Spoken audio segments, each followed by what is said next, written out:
Thus comes the English, with full power upon us. And more than carefully it us concerns to answer royally in our defenses. Therefore, the Dukes of Berry and of Bretagne, of Brabant and of Orléans shall make forth. And you, Prince Dauphin. My most redoubted father, it is most meet we arm us against the foe. For peace itself should not so dull a kingdom, but the defenses, musters, preparations should be maintained, assembled and collected, as were a war in expectation. Therefore, I say, 'tis meet we all go forth to view the sick and feeble parts of France. And let us do it with no show of fear.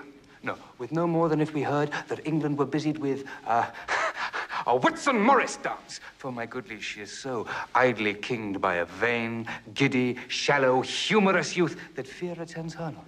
Oh, peace, Prince Dauphin. You are too much mistaken in this king.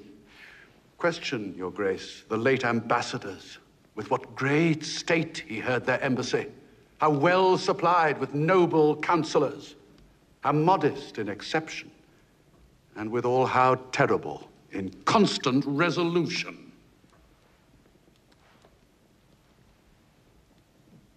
Well, 'tis not so, my Lord High Constable. Though we think it so, 'tis no matter. In matters of defense, 'tis best to weigh the enemy more mighty than he seems. Think we King Harry strong? And princes, look you strongly armed to meet him. For he is bred out of that bloody strain that haunted us in our familiar paths.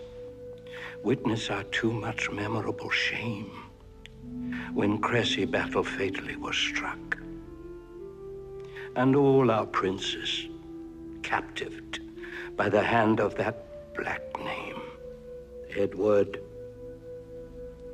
Black Prince of Wales.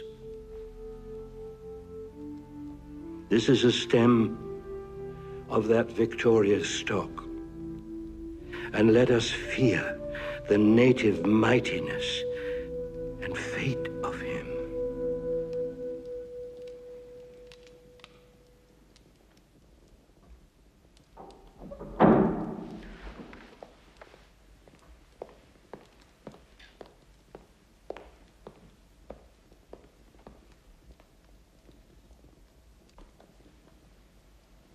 Ambassadors from Harry, King of England, do crave admittance to your majesty.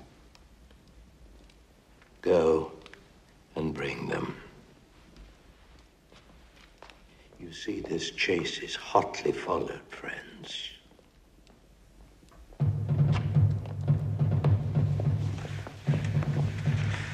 Good my sovereign, take up the English sword and let them know of what a monarchy you are the head.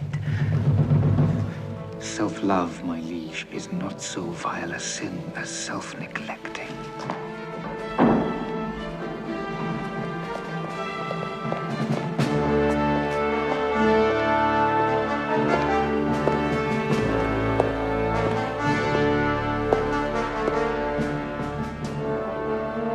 From our brother, England? From him, and thus he greets your majesty. He wills you, in the name of God Almighty, that you divest yourself and lay apart the borrowed glories, that by gift of heaven, by law of nature and of nations, longs to him and to his heirs. Namely, the crown. Willing you overlook this pedigree, and when you find him evenly derived from his most famed of famous ancestors, Edward III, he bids you then resign your crown and kingdom, indirectly held from him, the native and true challenger. Or else, what follows? Bloody constraint. For if you hide the crown, even in your hearts, there will he rake for it. Therefore, in fierce tempest is he coming, in thunder and in earthquake, like a Jove. But if requiring fail, he will compel. This is his claim, his threatening, and my message. Unless the Dolphin be in presence here, to whom expressly I bring greeting too. For the Dauphin, I stand here for him.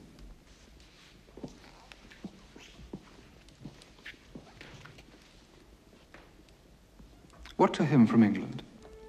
Scorn and defiance, slight regard, contempt, and anything that might not misbecome the mighty sender.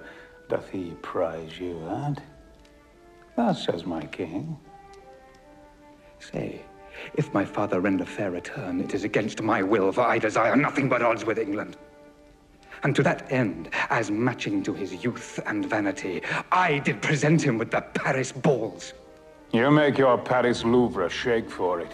And be assured, you'll find a difference, as we his subjects have in wonder found, between the promise of his greener days and these he masters now.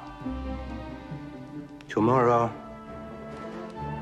shall you know our mind at full.